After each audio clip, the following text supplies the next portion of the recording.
Hello students.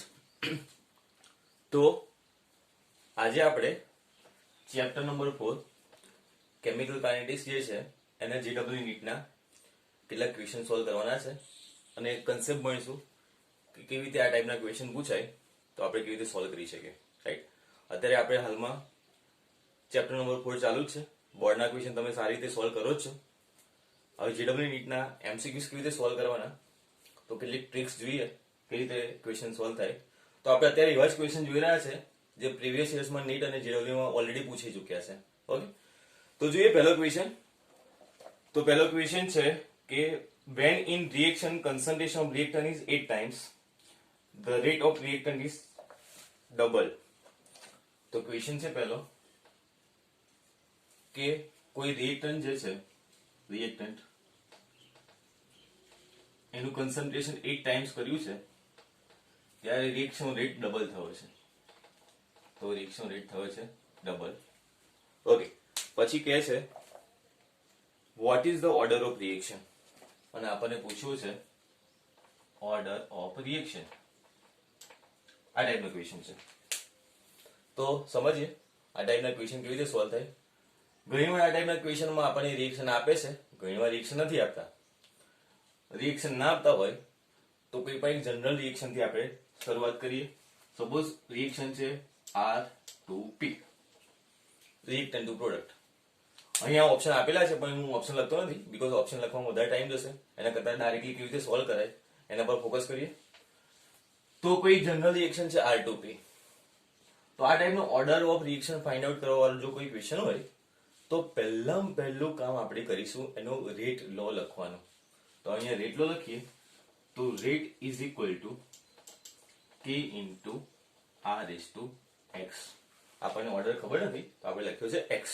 Okay, હવે રેટને આપણે કહી દઈએ ચલો R1 છે તો R1 is equal to K into R is to X. તો ઇનિશિયલ કન્સન્ટ્રેશન છે માની લો R, ત્યારે રેટ છે R1. હવે આપણને ક્વેશ્ચનમાં કહ્યું છે કે રિએક્ટરનું કન્સન્ટ્રેશન 8 ટાઈમ્સ થાય છે ત્યારે રેટ થાય છે ડબલ. એટલે કે રેટ ડબલ થાય છે મતલબ જે નવો રેટ છે R2 is equal two 2R1 લખી શકીએ આપણે. એટલે કે રેટ થયો ડબલ. ક્યારે રેટ ડબલ થયો? જ્યારે કન્સન્ટ્રેશન કેટલું થયું તો રિએક્ટરનું કન્સન્ટ્રેશન 8 ટાઈમ્સ થયું. તો અહીંયા લખીશું આપણે 8R. ઓકે, તો આપણને બે અલગ અલગ ઇક્વેશન મળ્યા, ઇક્વેશન નંબર 1 અને ઇક્વેશન નંબર 2. તો આ ટાઈપનો કોઈ ઇક્વેશન હોય તો આવી રીતે બે ઇક્વેશન બનાવી દેવાના. પહેલું કામ કરીશું રેટ લો લખવાનું. બીજું કામ કરીશું રેટ લો લખ્યા પછી જે આપણને વેલ્યુ આપી હોય એ વેલ્યુ લખવાની. તો સપોઝ આપણને અહીંયા કહ્યું છે કન્સન્ટ્રેશન 8 ટાઈમ્સ તો આપણે લખ્યું 8 ટાઈમ્સ કન્સન્ટ્રેશન, ત્યારે રેટ ડબલ છે તો આપણે લખ્યું 2R1. બીજું સ્ટેપ કરીશું આપણે ઇક્વેશન ડિવાઈડ કરવાનું. તો જો આપણે ઇક્વેશન 2 ડિવાઈડ બાય ઇક્વેશન 1 કરીએ તો ઇક્વેશન 2 ડિવાઈડ બાય ઇક્વેશન 1 તો આપણને મળશે 2R1 અપન R1. હે ને, ઇક્વેશન 2 માં 2R1 છે, ઇક્વેશન 1 માં છે R1. તો 2R1 upon R1 is equal to K into 8R raise to X upon K into R raise to X. આવું મળશે. રાઈટ, R1 કેન્સલ થઈ ગયા, અહીંયા વધ્યા 2.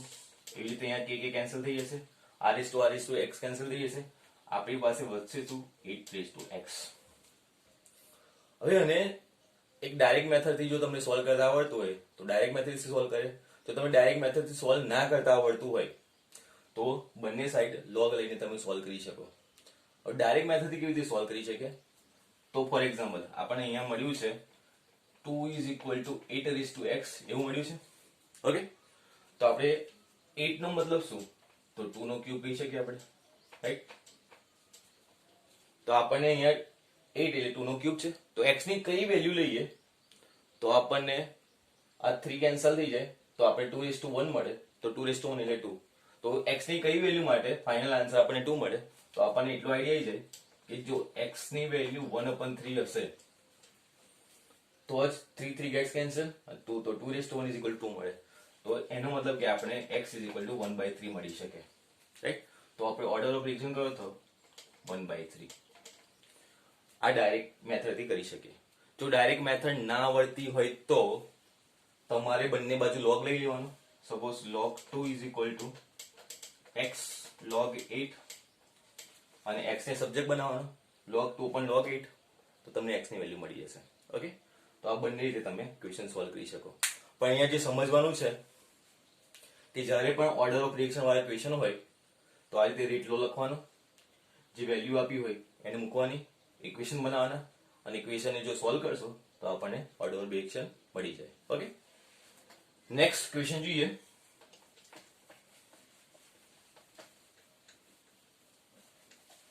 અને નેક્સ્ટ ક્વેશ્ચન જે છે એ થોડું ઇન્ટરેસ્ટિંગ ક્વેશ્ચન છે. સિમ્પલ ક્વેશ્ચન છે પણ ઘણા લોકો એમાં ભૂલ કરે છે. તો આપણને ઓલરેડી કહી દીધું છે કે રિએક્શન છે ફર્સ્ટ ઓર્ડરનો છે. તો નેક્સ્ટ ક્વેશ્ચનમાં ફર્સ્ટ ઓર્ડર રિએક્શન એવું આપી દીધું છે. ફર્સ્ટ ઓર્ડર કહી દીધો છે. ઇનિશિયલ કન્સન્ટ્રેશન આપણને કહી દીધું છે. એટલે માની લો R જે છે રિએક્ટરનું કન્સન્ટ્રેશન છે ઇનિશિયલ, અને ઇનિશિયલ કન્સન્ટ્રેશન આપણને કેટલું કહ્યું છે? તો 0.1 મોલ પર લીટર. 0.1 મોલ પર લીટર. ઓકે, અને પછી આપણને રેટ આપ્યો છે, રેટ કોન્સ્ટન્ટ એટલે k આપ્યો છે, અને k ની વેલ્યુ આપી છે આપણને 3 × 10⁻² સેકન્ડ ઇનવર્સ.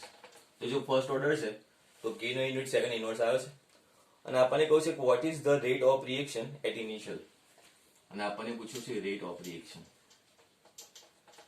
ઓકે, તો આ તો બની ગયો આપણો ક્વેશ્ચન, બહુ જ easy.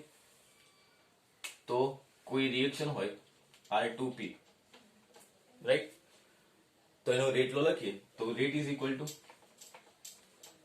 k × R is to something. પણ આપણને અહીંયા સ્પેસિફાઈ કરી જ દીધું છે કે આ ફર્સ્ટ ઓર્ડર છે, so we don't have to worry. તો આપણે અહીંયા ફર્સ્ટ ઓર્ડર છે તો આપણે અહીંયા 1 લખી દઈએ સિમ્પલ. અને આપણને રેટ પૂછ્યો છે, અને આપણને ઇનિશિયલ કન્સન્ટ્રેશન આપી દીધું છે, અને k ની વેલ્યુ આપી છે. કન્સન્ટ્રેશન ખબર છે, k ની વેલ્યુ ખબર છે, તો મૂકીએ. તો k ની વેલ્યુ છે 3 × 10⁻² ઇન્ટુ કન્સન્ટ્રેશન કેટલું આપ્યું છે આપણને? કન્સન્ટ્રેશન આપ્યું છે 0.1, એટલે 0.1 નો મતલબ 10⁻1 થાય. તો આપણો આન્સર આવશે 3 × 10⁻² ઇન્ટુ 10⁻1, તો 10⁻3 થશે. તો 10⁻3 મોલ પર લીટર પર સેકન્ડ. તો વિચારો નીટ JEE માં પણ આ ટાઈપના સિમ્પલ ક્વેશ્ચન પૂછાય છે, પણ આપણને એક મગજમાં ફિટ થયેલી વસ્તુ છે કે નીટ JEE એટલે બહુ જ હાર્ડ ક્વેશ્ચન આવે. હાર્ડ ક્વેશ્ચન આવે તો આ ટાઈપનું ઈઝી ક્વેશ્ચન હોય શકે નહીં. તો આપણે આ જ ક્વેશ્ચનને બહુ કોમ્પ્લેક્સ રીતે બનાવીને આન્સર કંઈક અલગ જ લખતા હોઈએ છે. પણ બધા જ ક્વેશ્ચન હાર્ડ નથી હોતા. અમુક ક્વેશ્ચન સિમ્પલ હોય છે, તો અમુક ક્વેશ્ચનને સિમ્પલ રીતે સમજતા શીખો. બહુ કોમ્પ્લિકેટેડ એ કેસમાં વિચારવાનું નહીં. આ એટલા માટે મેં સોલ્વ કરાવ્યો છે કે તમને આ ક્વેશ્ચન જોઈને લાગે કે આ ટાઈપના ક્વેશ્ચન તો તમે કંઈક ને કંઈક આ ટાઈપના ઈઝી ક્વેશ્ચન હોય ને તો કંઈક ને કંઈક કોમ્પ્લેક્સ બનાવી દો, અને કોમ્પ્લેક્સ બની કંઈક અલગ જ આન્સર આવે છે. મોટાભાગના સ્ટુડન્ટ આ મિસ્ટેક કરે છે. તો એ મિસ્ટેક ના કરો એના એક્ઝામ્પલ માટે મેં તમને આ ક્વેશ્ચન સોલ્વ કરાવ્યો કે ઘણા ક્વેશ્ચન ખરેખર સિમ્પલ હોય છે. ઓકે, નેક્સ્ટ ક્વેશ્ચન જોઈએ. અને નેક્સ્ટ ક્વેશ્ચન જે છે એ થોડો અલગ ટાઈપનો ક્વેશ્ચન છે, જે આપણે રેગ્યુલર એ ક્વેશ્ચન જોતા નથી. તો ક્વેશ્ચન છે for gaseous substance having rate of reaction. તો ગેસિયસ સબસ્ટન્સ માટે રેટ ઓફ રિએક્શન આપણને આપ્યો છે, એટલે કે rate is equal to k × A અને B નું કન્સન્ટ્રેશન એવું આપ્યું છે. Volume of container becomes 1/4 times. તો વોલ્યુમ બન્યું છે 1/4, ત્યારે રેટ કેટલો બને, ત્યારે રેટમાં શું ચેન્જ આવે. તો આપણને ક્વેશ્ચન એવું પૂછ્યું છે રેટમાં કેટલા ટાઈમ્સ ચેન્જ આવશે, અને આપણને અલગ અલગ ઓપ્શન આપ્યા છે 4/1, 1/16, 1/4, 1/16 એવા ઓપ્શન છે. આપણે ઓપ્શન્સ લખતા નથી. જો ક્વેશ્ચન ખબર ના પડી હોય તો ફરીથી ક્વેશ્ચન એક્સપ્લેન કરું. આપણે આ રીતે રેટ આપ્યો છે અને કહ્યું છે કે ગેસિયસ સિસ્ટમ છે, રિએક્ટન્ટ અને પ્રોડક્ટ ગેસિયસ ફોર્મમાં છે, અને જે કન્ટેનર છે એનું વોલ્યુમ એ લોકોએ કર્યું છે 1/4, અને 1/4 વોલ્યુમ કરવા પછી રેટ કેટલું ચેન્જ થાય છે, ઇનિશિયલ રેટ કરતા જે નવો રેટ છે એ કેટલા ટાઈમ્સ ચેન્જ થાય છે, એવો ક્વેશ્ચન પૂછ્યો છે. તો હવે તમને થાય કે અત્યાર સુધી તો કેમિકલ કાઇનેટિક્સમાં ક્યાં વોલ્યુમ એવા ટાઈપના કઈ ક્વેશ્ચન ભણતા હતા, પણ જ્યારે વોલ્યુમ વાળા ક્વેશ્ચન હોય ને તો સિમ્પલ આપણે 11th માં જે ફોર્મ્યુલા ભણતા હતા એને યાદ કરીશું. તો ફોર્મ્યુલા હતી P × V = કોન્સ્ટન્ટ. જો તમને યાદ હોય તો પ્રેશર × વોલ્યુમ = કોન્સ્ટન્ટ. તો જો પ્રેશર આપણને ખબર નથી, પણ આ જે છે એ ગેસિસ ફોર્મમાં થશે, તો આ ઇનિશિયલ પ્રેશર કહેવાય આપણાથી. હવે ફાઇનલ પ્રેશર કેટલું થાય છે એની વાત કરીએ. તો ફાઇનલ પ્રેશર વોલ્યુમ 1/4 કરીએ છીએ આપણે. આ તો કોન્સ્ટન્ટ છે જ. તો વોલ્યુમ 1/4 કરીએ તો V ઇઝ ઇક્વલ ટુ, એટલે 1/4 કરીએ તો V/4 કરી દઈએ, તો ઓરિજિનલ વોલ્યુમ 1/4 થઈ ગયું. તો ઓરિજિનલ વોલ્યુમ જો 1/4 કરીએ તો આ કોન્સ્ટન્ટ ક્યારે થાય? જ્યારે પ્રેશર 4 ટાઈમ્સ વધે ત્યારે, હે ને? આ લાવવાનું છે કોન્સ્ટન્ટ. વોલ્યુમમાં ચેન્જ આવે છે 1/4 ટાઈમ્સ. તો વોલ્યુમમાં 1/4 ટાઈમ્સ ચેન્જ આવે હોય તો પ્રેશર પણ 4 ટાઈમ્સ ઇન્ક્રીઝ થયું હોય તો 4 ગેટ્સ કેન્સલ, તો મળે કોન્સ્ટન્ટ. તો પ્રેશર આપણું કેવું થવું જોઈએ? 4 ટાઈમ્સ જેટલું વધવું જોઈએ. ખબર ના પડી લોજિક તો ફરીથી. PV is equal two constant. વોલ્યુમમાં ચેન્જ આવે છે 1/4. તો જો વોલ્યુમ 1/4 ચેન્જ થાય તો પ્રેશર ઇન્ટુ વોલ્યુમ શું હોવું જોઈએ? કોન્સ્ટન્ટ. તો જો વોલ્યુમ 1/4 ચેન્જ થાય તો પ્રેશર 4 ટાઈમ્સ ચેન્જ થવું જોઈએ, સો ધેટ 4 ઇન્ટુ 1/4 આપણને મળે કોન્સ્ટન્ટ. તો પ્રેશર થવું જોઈએ 4 ટાઈમ્સ ચેન્જ. તો વોલ્યુમ 1/4 થયા પછી જો નવો રેટ આપણે કેવી રીતે લખી શકીએ? તો નવો રેટ લખી શકીએ, પ્રેશર 4 ટાઈમ્સ મળ્યું આપણને, તો પ્રેશર 4 ટાઈમ્સ, તો ચલો આ રેટને આપણે R1 કહી દઈએ અને ફાઇનલ રેટને આપણે કહી દઈએ R2, વોલ્યુમ ચેન્જ થયા પછી. તો R2 is equal to K into, હવે 4 ટાઈમ્સ થયું છે પ્રેશર, તો આપણે લખી શકીએ કે 4A અને 4B, એવું લખાય આપણાથી, રાઈટ?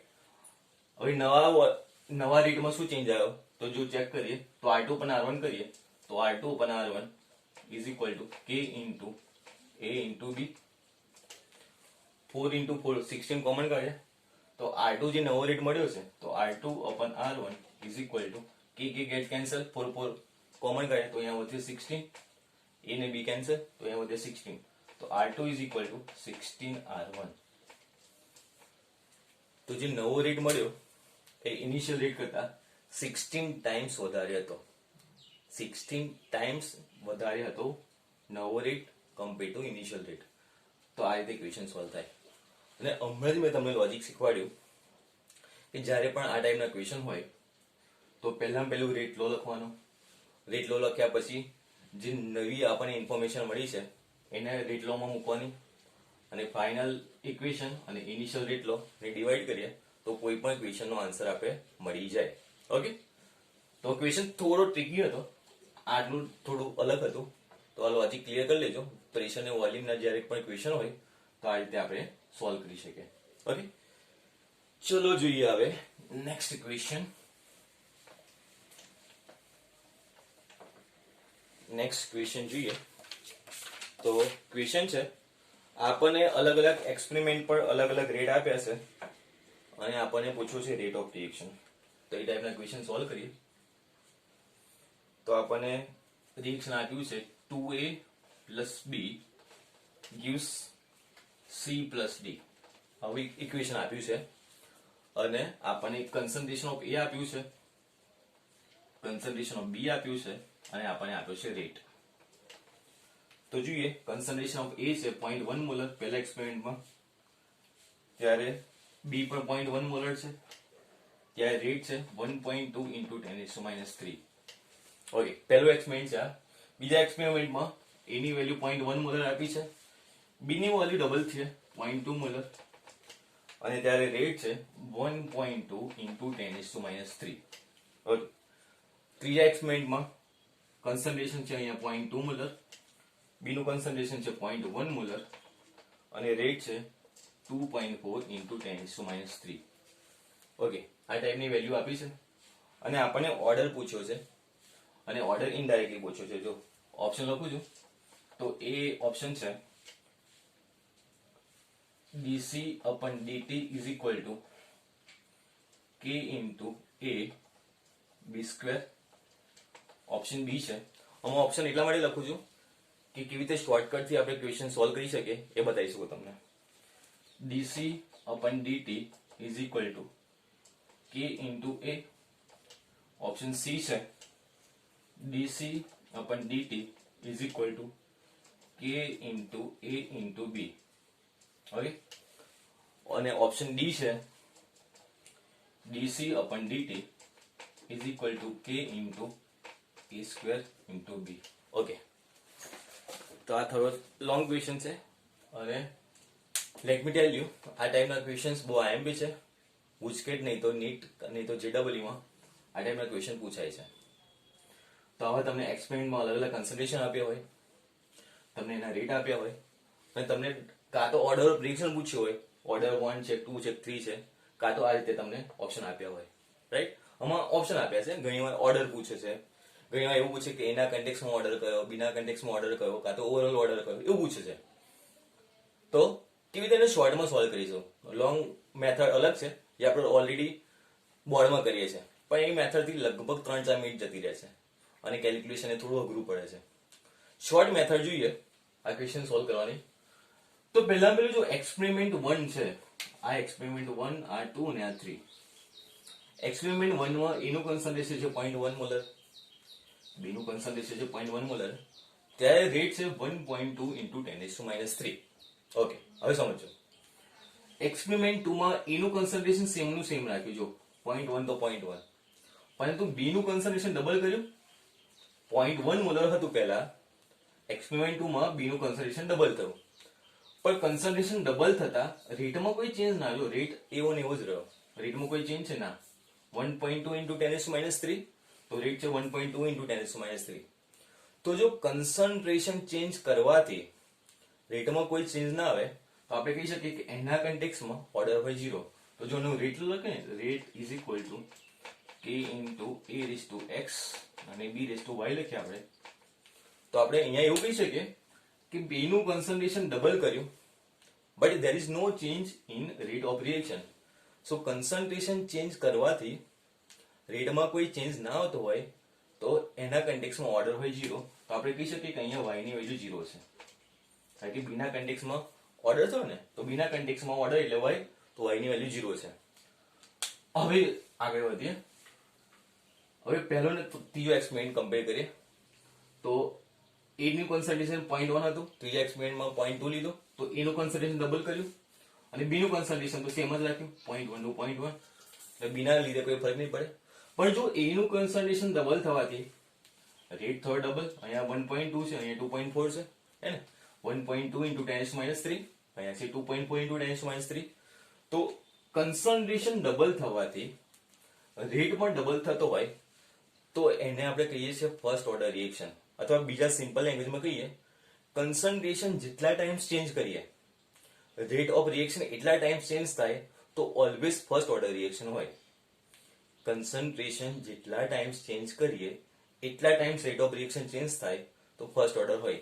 અહીંયા કન્સન્ટ્રેશન ડબલ કર્યું તો રેટ ડબલ થયો, તો આપણે કહીએ કે ફર્સ્ટ ઓર્ડર રિએક્શન છે.